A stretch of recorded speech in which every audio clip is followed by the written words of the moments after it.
Assalamualaikum warahmatullahi wabarakatuh.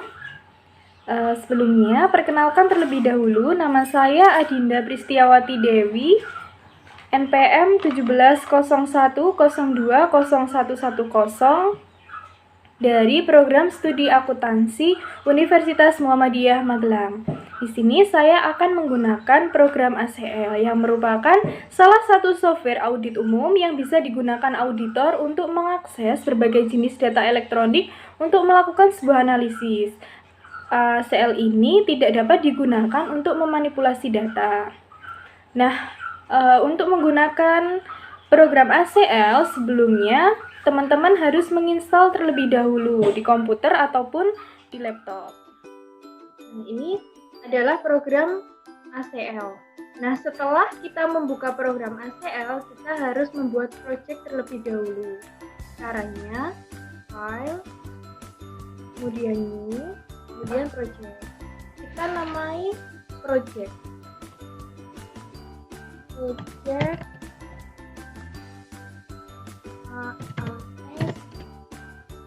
audit control.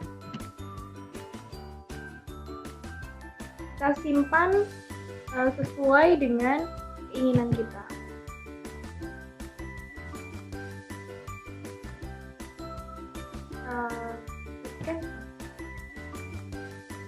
Nah, di sini teman-teman sudah memiliki project AS Audit and Control. Yang selanjutnya, kita harus membuka data-data yang akan dianalisis.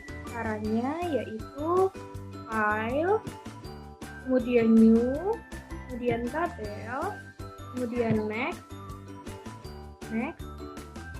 Kita buka data terkait. Di sini ada gaji, utang, pegawai, pelanggan, pemasok, persediaan, dan juga piutang. Kita buka data terkait dengan gaji terlebih dahulu.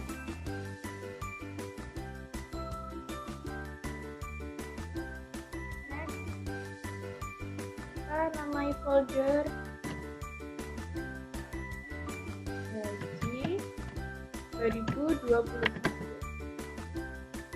Kita finish.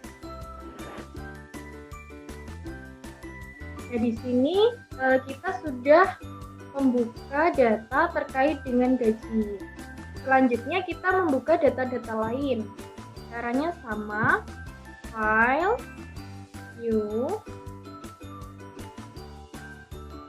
tabel, next, utang. Nah, di sini sudah diarahkan ya teman-teman. Di sini terkait dengan Excel karena format data yang kita buka formatnya itu Excel.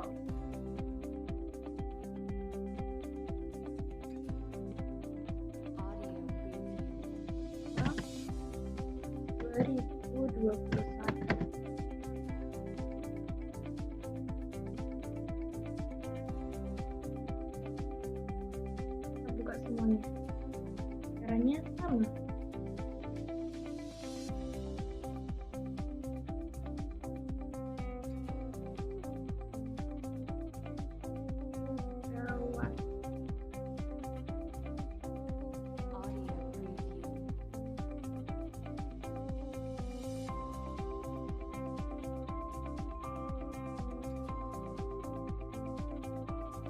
Kemudian membuka lagi data pemiliknya, yaitu pelanggan.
data terkait dengan persediaan.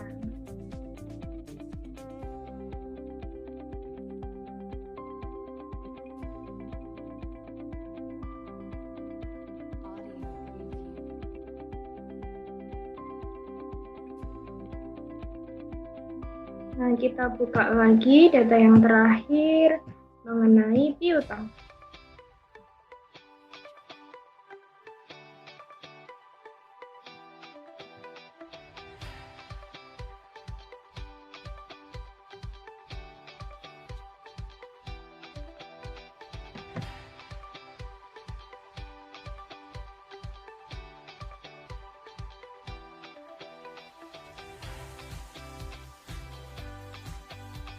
Oke teman-teman, kita sudah selesai membuka data.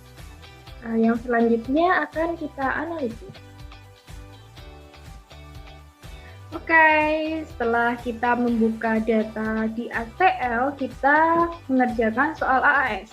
Soal yang pertama, apakah terdapat data error dalam semua tabel tersebut? Kita buka program ACL yang tadi. Kita cek satu-satu. Pertama, klik gaji. Kita cek ya, data, kemudian verify fields, kemudian add all, kemudian oke. Oke lagi. Nah, di sini 0 data validity error detect. Jadi tidak ada data error di dalam gaji. Untuk langkah selanjutnya, kita cek lagi di hutang.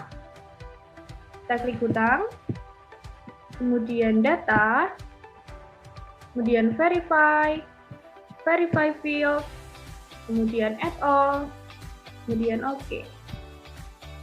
Tidak ada data error di dalam hutang. Kita cek di data lain, pegawai, data, verify, kemudian verify field, kemudian add all, oke. Nah, no data validity error detected pada pegawai. Kita cek lagi di pelanggan. Data, verify, sama verify field, add all, dan juga oke. Selanjutnya di pemasok. Nah, di pelanggan ini tidak ada data error ya teman-teman. Kita klik pemasok, data, kemudian verify field, add all, oke. Nah, ini juga sama, tidak ada data error di pemasok. Kita cek yang di persediaan, data, verify field, add all, oke. 0 data validity error detected. Jadi tidak ada data error di persediaan ya teman-teman. Kita cek yang terakhir, piutang.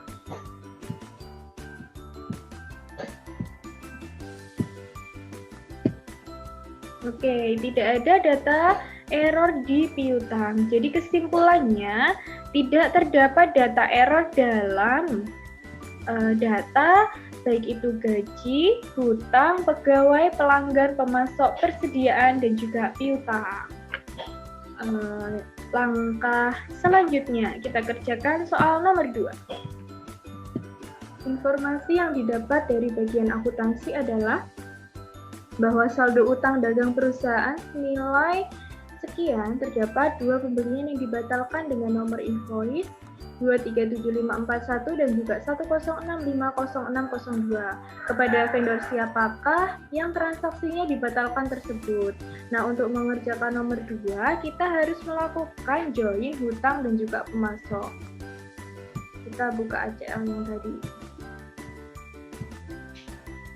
Kita buka hutang. Kemudian kita melakukan join tabel. Data, join tabel. Kemudian di sini pemasok. Secondary keys diisi dengan vendor number. Kemudian primary keys-nya juga sama, diisi dengan vendor number. Kita klik OK. Kemudian primary field dan juga secondary field kita klik add all saja, add all. Ini juga sama, add all.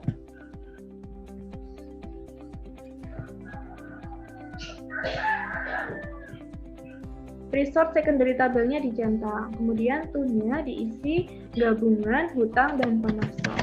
Gabungan pemasok. Kita klik OK. Kita klik yes. Nah, ini merupakan data gabungan dari hutang dan juga pemasok.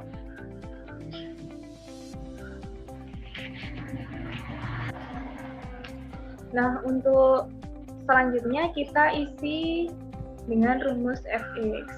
Kita masukkan invoice number-nya sama dengan kemudian 237541. Kita klik verify. Valid ya teman-teman, kita klik OK.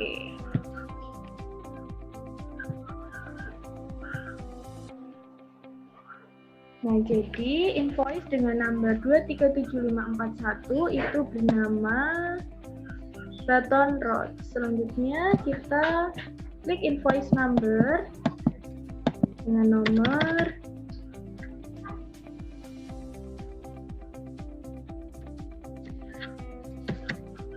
106506002. Kita klik enter. Jadi yang memiliki invoice number sekian, vendornya itu bernama Binford Tools. Seperti itu. Langkah selanjutnya kita mengerjakan soal yang nomor 3. Kita lanjutkan soal yang nomor 3. Berapakah jumlah transaksi pembelian yang terjadi sebelum 1 Juli 2000? Berapa juga total nilai transaksinya? Nah, untuk mengerjakan soal nomor 3, kita membutuhkan data terkait hutang dan juga pemasok. Kita buka file yang tadi. Untuk mengerjakannya, kita membuka tabel hutang dan juga pemasok. Kita melakukan analyze.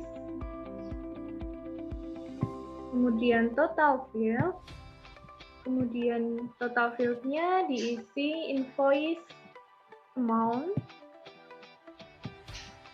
Kita klik OK. If-nya kita klik. Kemudian di sini invoice date kurang dari date ini diubah 1 Juli 2000.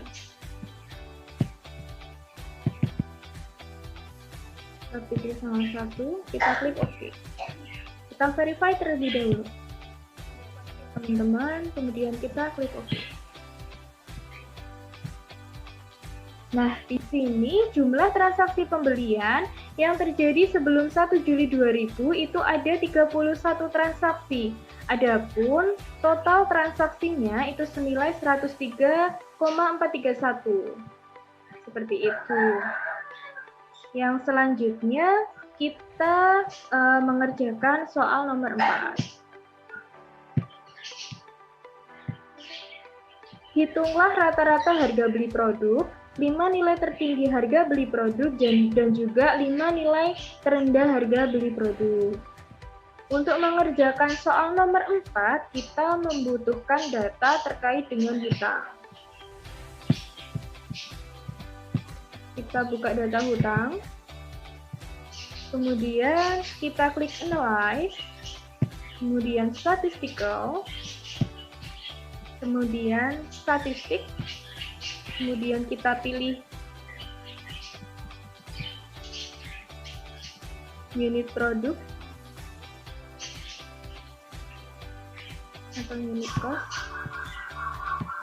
kemudian kita klik OK. Kemudian standar deviasinya kita centang, kemudian kita klik OK.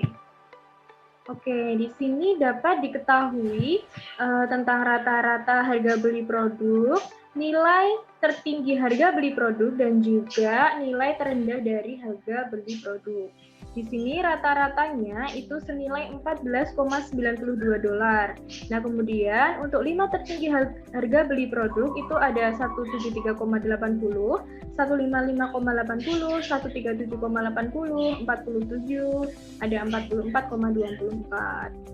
Untuk nilai terendahnya itu ada 1,01, 1,22, 1,37, 1,40, dan 1,47. Seperti itu. Kita lanjutkan menjawab soal nomor 5. Klasifikasikan produk sesuai dengan letak penyimpanannya. Menurut judgement Anda sebagai seorang auditor, di manakah letak gudang yang perlu mendapatkan perhatian lebih dan apa alasannya? Kita buka proyek yang tadi.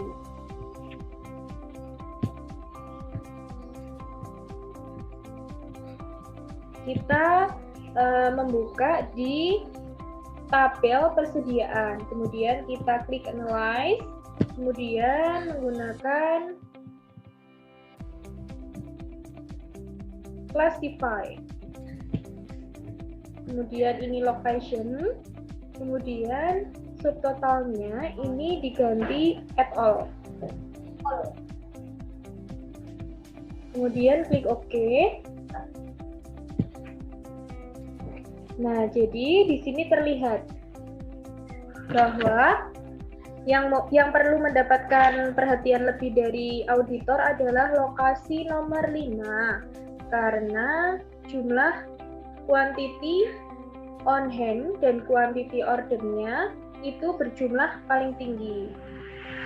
Kita lihat ya, quantity on hand dan quantity order, nah ini jumlahnya paling tinggi, 89,466 dan juga 80,30. Nah, kenapa nomor 5 itu harus diperhatikan?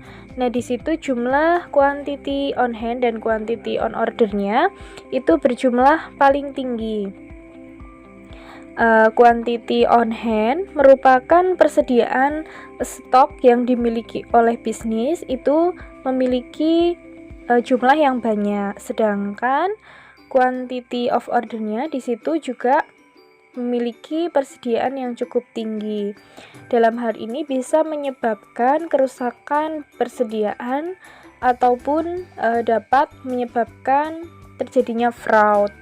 Yang harus diperhatikan lagi itu lokasi nomor 22 karena di situ quantity on ordernya itu jumlahnya 0. Nah, di situ perusahaan harus melakukan pemesanan kembali, akan tetapi belum dipesan. Kita melanjutkan soal nomor 6. Buatlah kelompok utang berdasarkan nilai transaksi dengan jumlah kelompok sebanyak 5 kelompok. Rank nilai transaksi berapakah yang paling tinggi persentasenya? Nah, untuk itu kita harus melihat tabel terkait dengan hutang. Kita buka ACL-nya. Kita klik hutang. Nah, kemudian di sini kita melakukan analisis menggunakan fungsi statistical, kemudian kita lihat profil, kemudian kita memilih invoice amount. Kita klik OK. Nah, di sini invoice amount dengan total value 278,641,33 memiliki minimumnya itu sebesar 14,88 dan nilai maksimumnya itu sebesar 56,767,20. Langkah selanjutnya kita menggunakan nilai, kemudian certify, kemudian memilih intervalnya diganti 5. Kemudian klik OK. Nah, di sini terlihat bahwa yang memiliki rank dengan persentase tertinggi itu yang paling atas, 14,88 sampai 11,365,34. Di sini memiliki persen of count-nya 95,1% dan juga persen of yield-nya itu sebesar 54,02%. dengan total invoice amount sebesar 150,517,24. Selanjutnya kita melanjutkan soal nomor 7. Sebutkan 3 karyawan dengan gaji tertinggi dan 3 karyawan dengan gaji terendah, serta sebutkan 3 karyawan yang paling senior dan 3 karyawan paling junior. Nah, di sini teman-teman harus join tabel antara data gaji dan juga data pegawai. Kita buka project. Data gaji dan juga pegawai. Di sini yang sebagai primary-nya itu adalah pegawai. Kita join data, join tabel,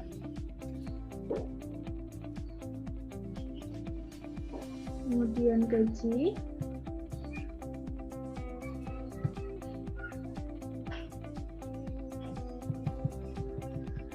nah di sini yang sama itu ada employee number-nya sama employee number. Kita klik OK. Di sini juga secondary case-nya diisi employee number. Oke. Kemudian di primary field dan juga secondary field-nya kita klik add all.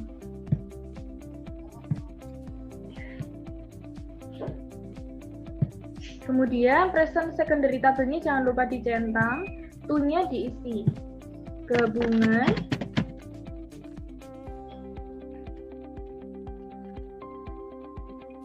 gaji dan pegawai.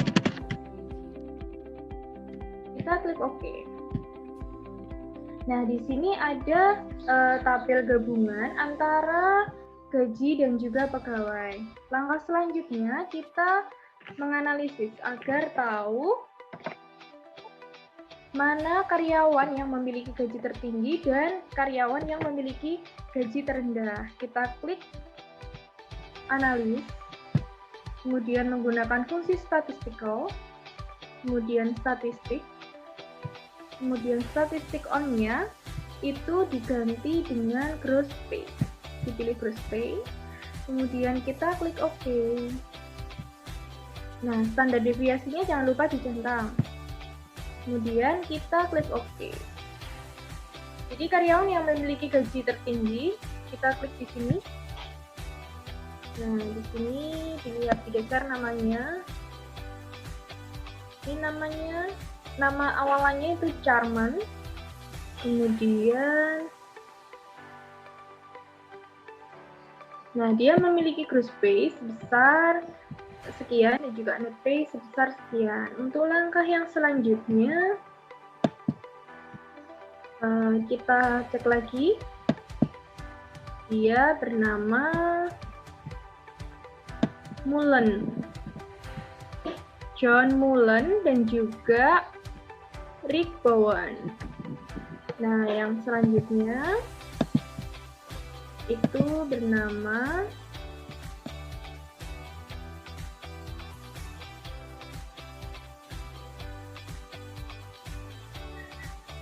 John Mullen dan Rick Bowen.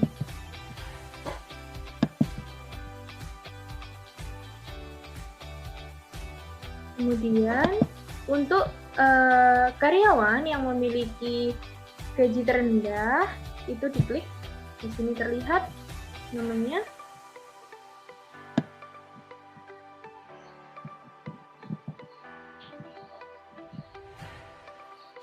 Digeser.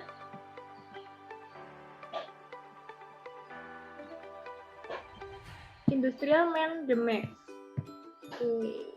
Yang kedua itu ada Girelli dan juga Astolfoni, Luigi Girelli dan juga Julian Astolfoni.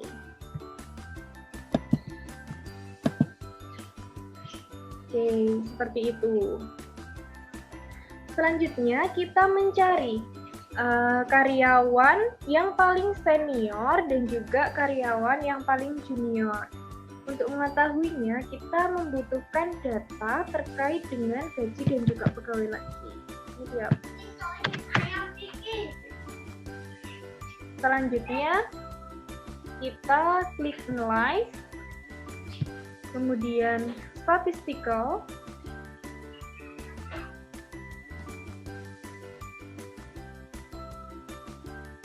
Kemudian kita klik statistik.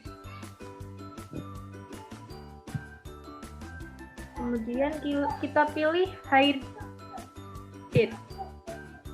Kemudian jangan lupa standar deviasinya dicentang, kemudian klik OK. Oke, di sini terlihat bahwa karyawan senior ini yang pertama ada, digeser ya teman-teman, ada Jorge dan juga Alejandro. Kemudian dapat dilihat lagi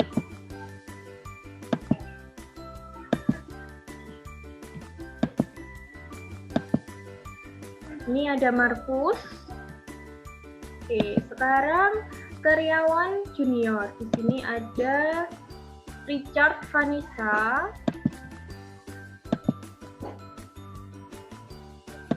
Kemudian ada juga Dani namanya. Ketemu ya teman-teman. Kita lanjutkan soal selanjutnya. Kita lanjutkan soal nomor 8. Dengan menggunakan look for duplicate, lakukan pengecekan terhadap daftar karyawan. Adakah data yang terduplikasi dan lakukan analisa.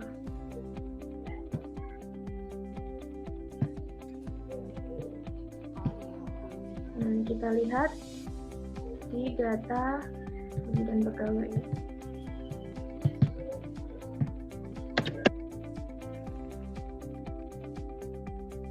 Nah, kemudian lihat di data gabungan antara gaji dan pegawai. Kemudian kita lakukan analis dengan menggunakan fungsi look for duplicate. Kemudian di sini pilih employee karena yang sama itu ya.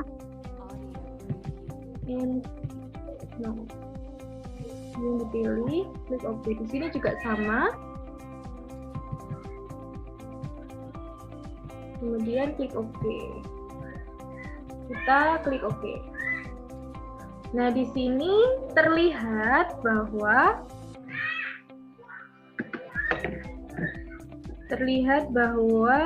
tidak ada data yang terduplikasi, yaitu ada ini 0 duplikat detektif. Jadi tidak ada data yang terduplikasi.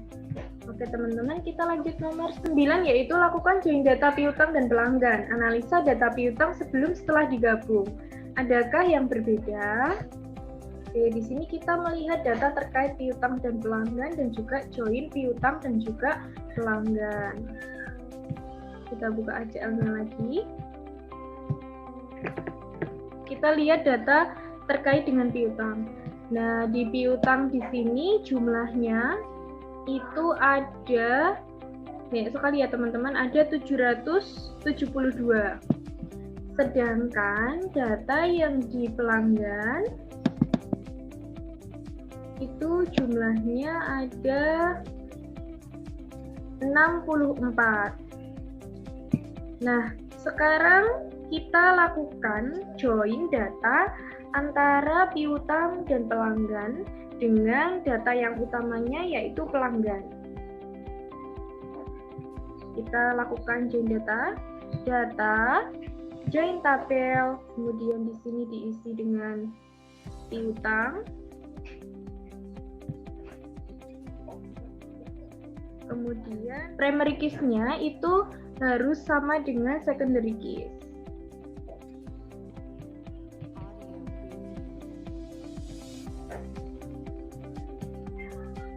Nah, di sini yang sama itu nomor. Kemudian primary field-nya kita klik add all.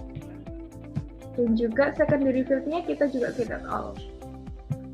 Untuk to-nya kita isi dengan gabungan piutang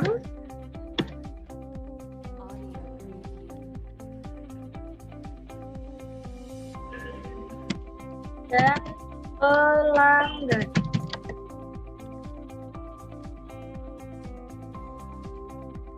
Kemudian kita klik OK. Nah, jumlah antara Gabungan piutang dan pelanggan itu di sini berjumlah 63. Jadi jumlahnya berbeda-beda. Ini alasannya kenapa? Karena tergantung data yang utama. Ketika kita menggunakan data yang utama yaitu pelanggan, jumlahnya sama seperti pelanggan, hampir sama, yaitu 63. Nah, coba kita balik, join antara piutang dan pelanggan, akan tetapi piutangnya sebagai primary-nya. Kita buka di piutang.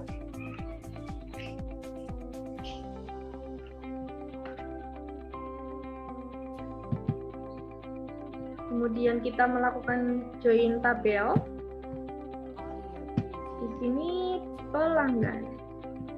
Kemudian primary keys dan secondary keys di sini harus sama. Di sini kita cek yang sama apa.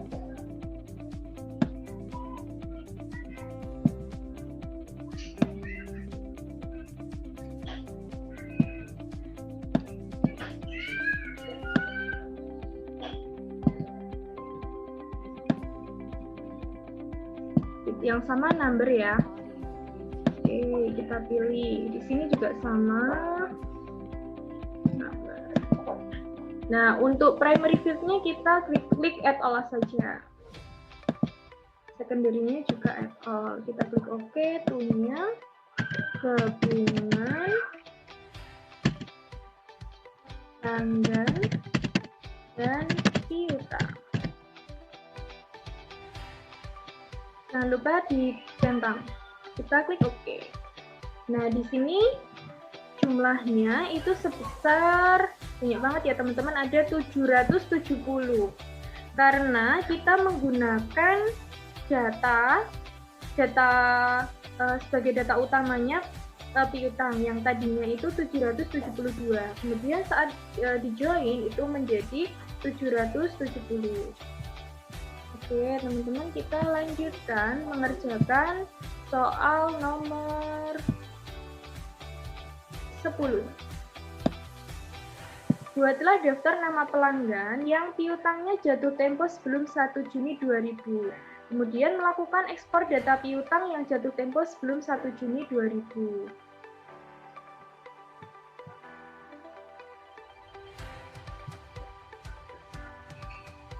Kita buka ACL-nya lagi.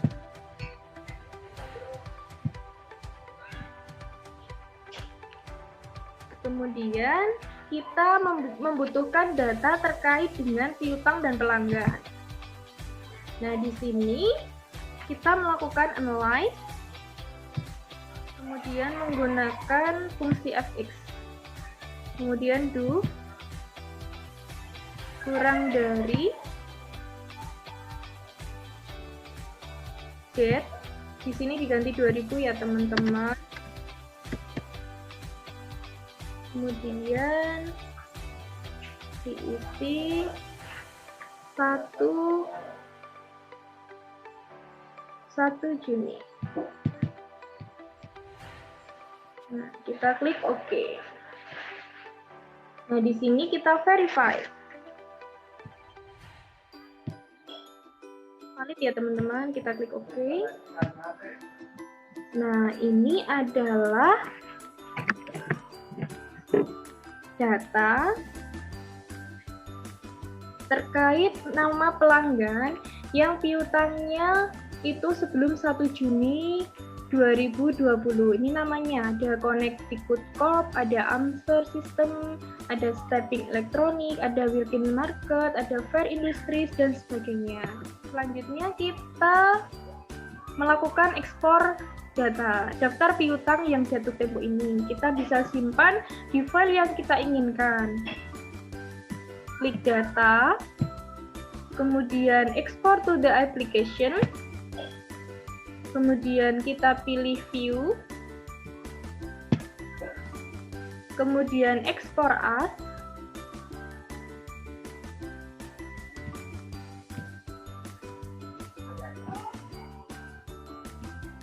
si jatuh tempo 1 Juni 2000. Ini saya kasih NPM saya ya, 1701020110. Kemudian kita simpan. Oke, sudah disimpan ya. Cara melihatnya itu di folder yang kita simpan awal tadi. Nih, jadi bisa disimpan ya teman-teman. Oke, sekian penjelasan dari saya. Apabila terdapat kesalahan, saya mohon maaf. Billahi fisabilil haq, fastabiqul khairat. Wassalamualaikum warahmatullahi wabarakatuh. Sampai bertemu selanjutnya.